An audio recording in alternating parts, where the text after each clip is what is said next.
I quickly want to cut across to Ambassador Vardhan Shringla, former Foreign Secretary of India, also former Ambassador to the United States of America, joining us on this India Today special broadcast. Ambassador, as always, welcome on India Today. Your first thoughts on the ceasefire that's been arrived between India and Pakistan? Well, I think it was a surprise, let's say, announcement. But if you look at some of the messaging yesterday, we had kept the option open. If the foreign secretary had said that we are committed to peace, but the onus is on Pakistan to de-escalate the situation. Unfortunately, Pakistan didn't do it last night.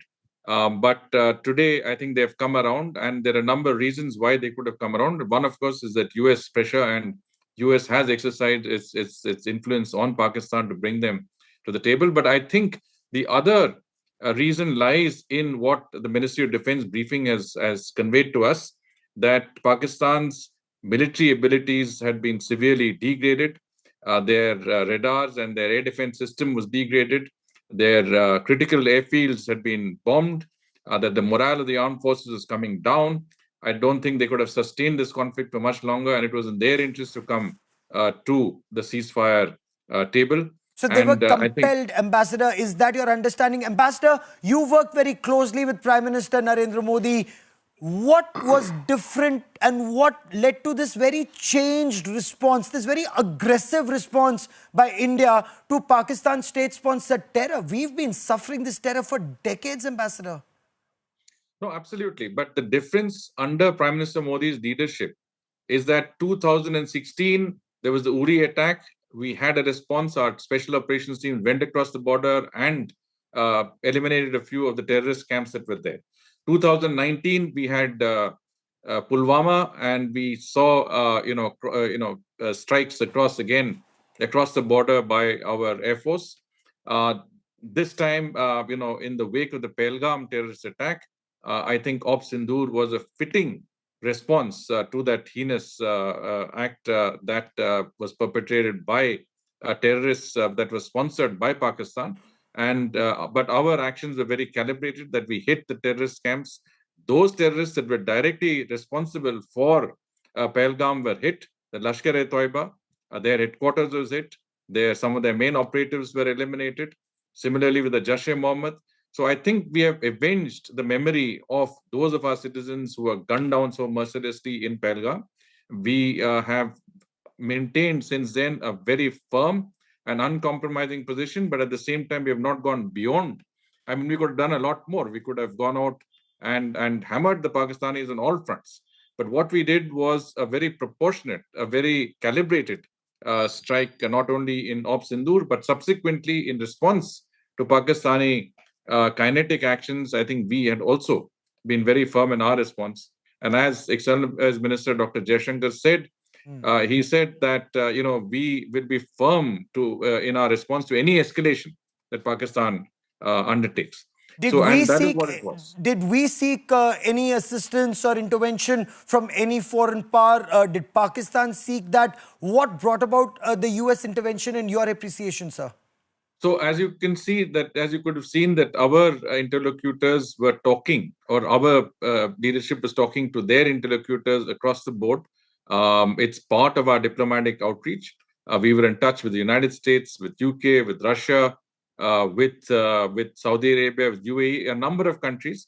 I think all of these countries have been made fully aware of our position, our approach to the entire situation, but also I think in terms of the influence they could exercise in Pakistan, to ask them to, in their own interests, to climb down from this misadventure that was undertaken in initiating the terrorist attack and then escalating the situation to attack civilian and military installations across northern and western India. Ambassador, the fact that there is no change is what sources are telling India today in the Indus Waters Treaty being held in abeyance. Now, what signal does that send out, not just to Pakistan, but to the rest of the world, sir? Yeah, I think the diplomatic and economic and other pressures that we can bring upon and bear on Pakistan will continue to be there.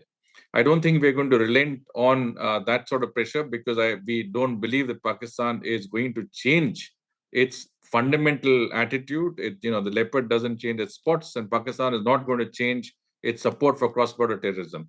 In fact, what has been borne out by this incident is Pakistan's own, complicity, the state's complicity in what is happening. Earlier, there was a separation between the state and non-state actors, the terrorists that operated from Pakistan. At least on the face of it, there was a pretense of a gap between the two. Today, there is no gap. We have seen that in the funeral of the terrorists who Yes. are proscribed under the UN Security Council's list, there were senior military and civilian officials present, paid actually obeisance during that funeral, which shows that the state is directly involved and culpable when it comes to terrorist action. So That's such terrorism. a significant point you're making, Ambassador, and I want you to elaborate on it, and we'll just get those images out of a Pakistan Army general, a corps commander being there, several military officers being there at the funeral of a terrorist. We'll just play out those images. What impression, Pakistani army personnel standing for that namaz-e-janaza, not just in Muridke, but also in Bahawalpur. Is that reason enough, in your appreciation, for Pakistan to be on that either FATF grey list, or more attention to be paid to that 1267 sanctions committee, that Pakistan remains a state sponsor of terror? I think it makes clear to the international community that the pretense of Pakistan actually not being a part of that terrorist infrastructure is no longer there. The gloves are off. I think current leadership, the military and the deep state leadership, believe and are part of that effort I would say, encourage and even use terrorism as an instrument of state policy. And that is why our reaction has to be very firm. I believe there is a consideration that we would consider any future act of terrorism as an act of war. And I think we have to take very strong preemptive and deterrent actions to say that if you do this, this is the response. If you do this, this is what will happen. And this has to be made clear to Pakistan and to all of our partners to ensure that they don't indulge in this sort of action again. We have to focus on our development, our growth, our vision of a Viksit Bharat. But at the same time, in order to do that, we need to protect our security, our strategic interests. And to do that, we need a strategic posturing. We need a policy that will contain and preempt any such terrorist actions. And one of them is very strict messaging, very clear messaging. And we should not hesitate to go all the way. And I think this is the hallmark of Prime Minister Modi. He That says point that something, you he make. does that. Yeah, the point that you made, because we're also playing out images of IC-814 hijack. A terrorist in 1999 was involved in hijacking a civil aircraft, an Indian Airlines aircraft. He's finally killed in an Indian missile strike at Bahawalpur in 2025. And you have Pakistan Army giving him a guard of honor, a salute in his burial. And generals are there at his namaz-e-janaza. And India now saying that any act of terror against India would be an act of war. Why is this signaling and messaging so important, Ambassador? It has become more important now because I think going by recent actions and going by many of the, let's say, different elements of this that you piece together, you can see that the current leadership is very keen to distract attention from Pakistan's own preoccupations, whether it is regions of Pakistan breaking away, Khyber Pakhtunkhwa, Balochistan, even Pakistan-occupied Kashmir, whether it is the fact that they are on the verge of economic bankruptcy, or the fact that democracy has effectively been killed in Pakistan, and that most of the elected leaders are behind bars. All of this makes them distract the attention of the public to other issues. You have an extraneous issue to deal with, an extraneous challenge, and so you unite the ummah behind that effort to confront that challenge. And secondly, of course, the success of Article 370, the abrogation of Article 370, the fact that the people of Jammu and Kashmir have decided that there is a dividend, peace dividend that is much more attractive to them than being out in the streets protesting, something that Pakistan has always wanted. The fact that 23 billion tourists visited Jammu and Kashmir last year, that the attack on tourism and the tourists is specifically to dissuade that and to create communal disharmony in the country. But they failed in all these objectives. I think, we will continue to be supportive of the growth and development of the Union Territory of Jammu and Kashmir. And at the same time, people have rallied, communities have rallied behind the national effort, whether they're from the majority or minority religions. I think every Indian citizen has come behind this effort. Oh, absolutely, because this was a national effort against Pakistan state-sponsored radical terror that our nation has been fighting and has been a victim of for so long. The fact that Pakistan managed to get, at least that's what reports from Pakistan indicate, the next tranche of the IMF loan, does that indicate that the world needs to do a lot more to unite against terror? Because this, in a way, is rewarding Pakistan. Despite being a sponsor of terror, it manages to get, aid from International Monetary Fund or loans. And that this is, I think, the 25th time they're in front of the IMF. One piece of information that's coming out, but I cannot vouch for that, the authenticity of that, is that the release of this tranche of $2.3 billion from the IMF was also a part of the inducement that Pakistan goes towards, a ceasefire. But at the same time, the remaining part, because it's a 7 billion plus facility, the remaining part will be held conditional upon its good behavior. In other words, that they will not in any way indulge in cross-border terrorism or any activities detrimental to international peace and security. So that could be a part. This is only speculation, but it could be that it is some sort of a part of the backroom negotiations and part of what has brought Pakistan around. Part of it. There are many reasons, as I said. Main reason is their own ability to hold the fort in the light of our military capabilities. But this is also a factor that vital money is withheld and held conditionally. Okay, sir, give me a moment. My colleague Sahil Joshi is also with us, and Sahil has a couple of questions if you have a minute or two to spare, because the situation, given the fact that India was able to bomb, Pakistan occupied Kashmir, like all the way from Skardu down to the southern Punjab province, does that indicate militarily India is far superior to Pakistan? Their air defense system is gone, their radars are gone, multiple airfields have been bombed, including Rawalpindi repeatedly bombed. What does this say? And, if you were to read the mind of the Pakistani Awam, how would they be reacting to their army?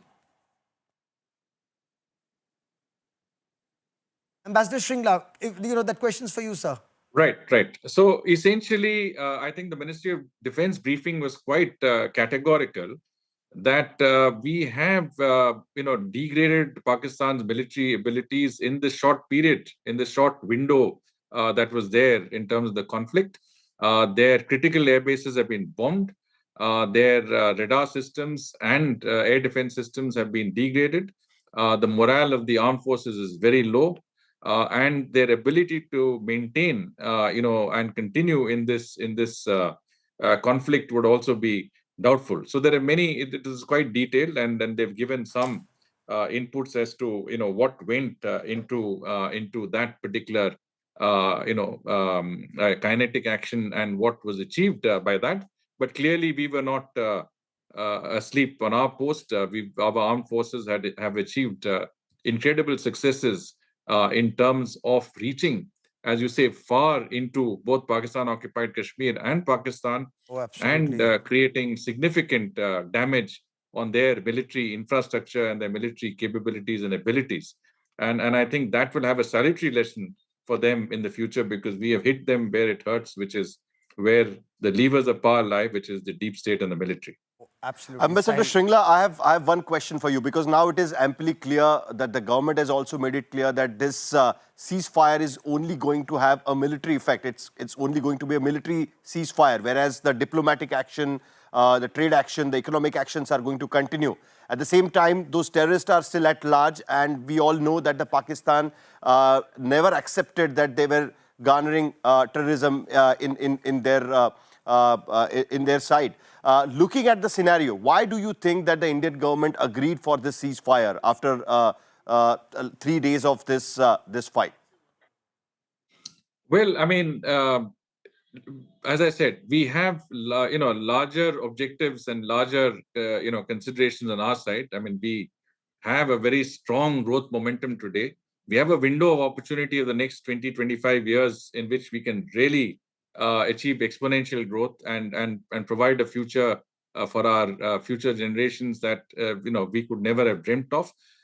We have to focus on that growth. We can't be diverted and go. I mean, conflict would have taken us into a certain level. I think it would have been very, very successful as far as we were concerned, and we would have achieved certain military, I would say, milestones also in what we had to do. I can't spell it out, but I mean, I do have in mind what could have been, the military's strategy. But at the same time, we hesitate from being seen as a country that is involved in conflict. In other words, conflict-ridden. That dissuades investors. That dissuades the vision of India as a very stable destination where people can put their money and expect a return. Right. And at the same time, it re-hyphenates us with Pakistan, and that is also their effort. Yes. Why should we be re-hyphenated with a failed state? I mean, we Oh, have to. absolutely. Stephen Cohen said that we shouldn't even be looking at them in our rearview mirror, and that is where we should be. So I don't think we need to waste our time. We need to contain them. We need to ensure that they don't harm us.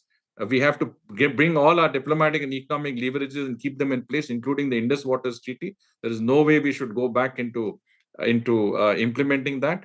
And at the same time, we should make it clear that there is no place for terrorism. An act of terrorism, a major act of terrorism, will be considered an act of war, and not only to Pakistan but also to all of its, Proxies. partners and some of the larger states, including China. I think there has to be told Oh, that that's a there'll be no very, tolerance. very Do you significant think point. that this ceasefire is going to be?